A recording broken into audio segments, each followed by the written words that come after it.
जैसा कि हमारी इस जनरेशन के लिए सबसे मेन कॉज है स्क्रीन टाइम। जैसे कि आजकल हम लोग मोबाइल बहुत ज़्यादा यूज़ करते हैं, लैपटॉप, टीवी, उनकी भी जो लाइट की रेडिएशंस होती हैं वो भी हमारी डार्क सर्कल्स का सबब बन सकती है। तो अब हम आपको कुछ ऐसे घरेलू टोटके या कुछ ऐसी होम रेमेडीज़ बताएंगे जो आपके डार्क सर्कल्स को कम करने में मदद करेगा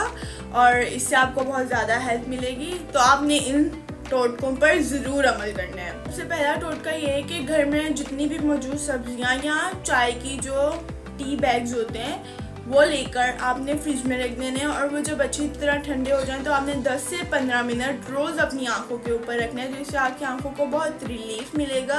और उसके अंदर जो भी इंग्रेडिएंट होते हैं वो आपकी डार्क सर्कल्स को कम कर देंगे। अगर आपके घर में कुकम्बर या कोई खीरा है तो आपने उसके 2 स्लाइसेस काट लेने हैं और उनको अपनी आंखों पर रख लेना है, वो भी 10 से 15 मिनट के लिए, क्योंकि खीरे के अंदर एंटीऑक्सीडेंट्स होता है जो आपकी आंखों की सूजन को बहुत कम करता है।